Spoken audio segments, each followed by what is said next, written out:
that I like romancing the venue. So I romance the venue. What does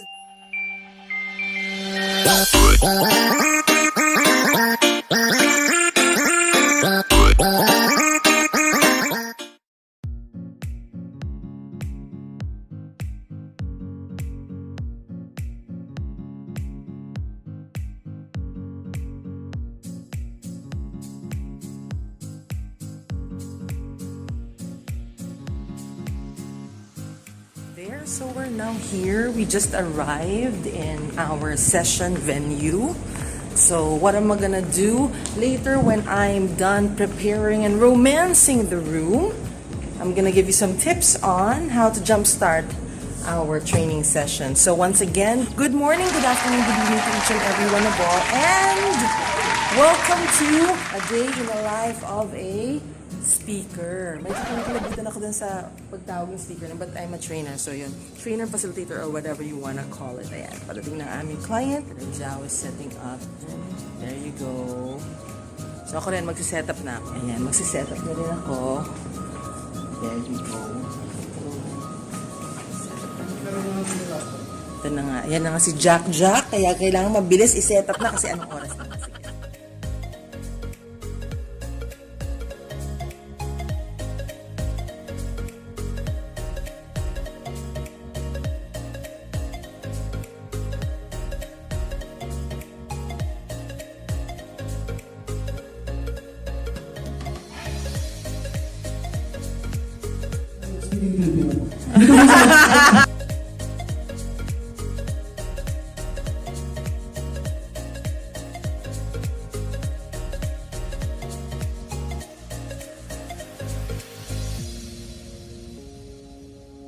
You are stating what you want in a manner that will not hurt someone.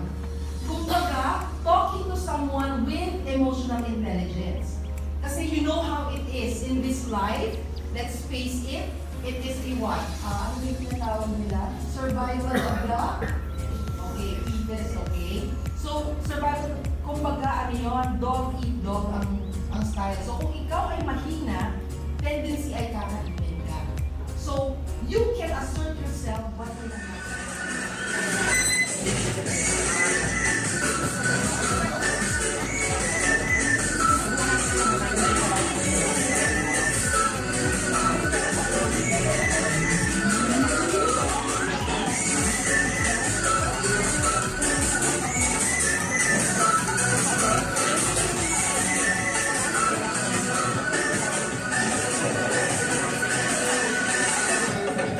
Okay, 11 minutes.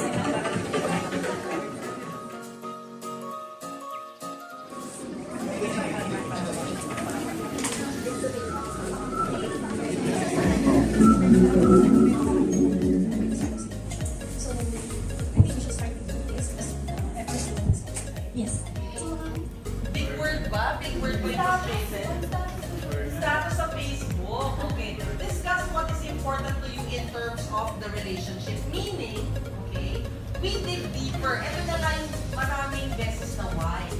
If napadaan na ito sa inyo, there is what they call 5 whys in getting the root cause of the problem. So, why did you do it?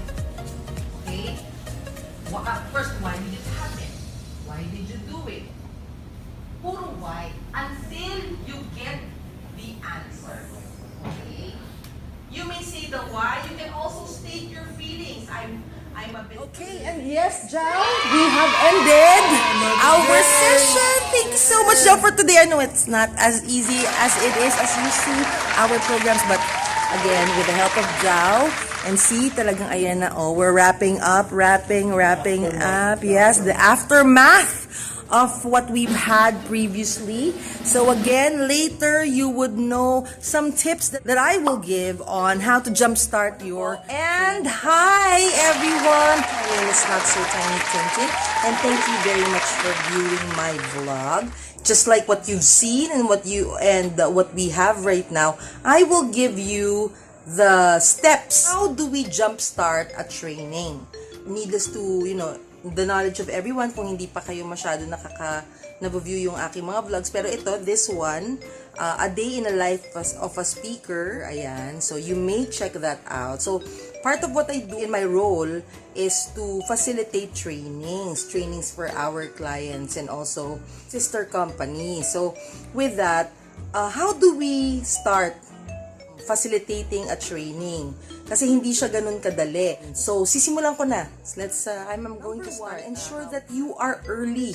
At least an hour before your scheduled session. Ako nga, I prefer 1.5 or 2 hours before the session. The reason for that is I want to make sure that everything from the connection to the PowerPoint presentation to the projector and pati yung ayos ng venue is almost perfect before I start my session. So that's very important. So you have to be in the venue earlier than what is scheduled.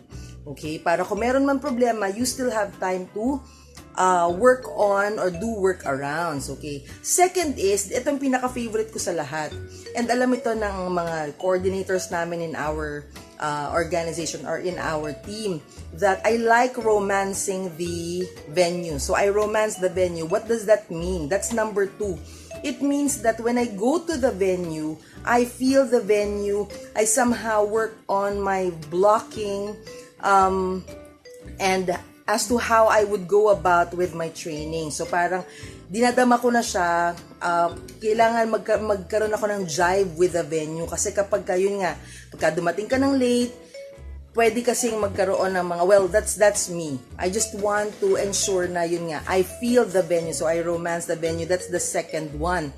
Third is, if you have a coordinator, you should somehow talk and have a briefing with each other as to how you would go about the sequencing of your program. That is very important. So, you have to go and have briefing with your coordinator, if you have a coordinator, as to the sequencing of the program, especially if masyadong maraming activities or activity-driven ang iyong training. Okay? That's very important. Pati timing. And then, my fourth would be, I run down again with the slides. Kumbaga, chine-check ko ulit yung slides, chine-check ko ulit yung audio, yung video of my presentation to ensure that no issue will happen. Okay, hirap napakahirap ng, wala kasi hindi ko dala yung aking pad or whatever you call it. So, kamay lang to. So, that's what I do, right? And then, ano ba na bang number? What number am I now? 5? Okay, so number 5 is to pray.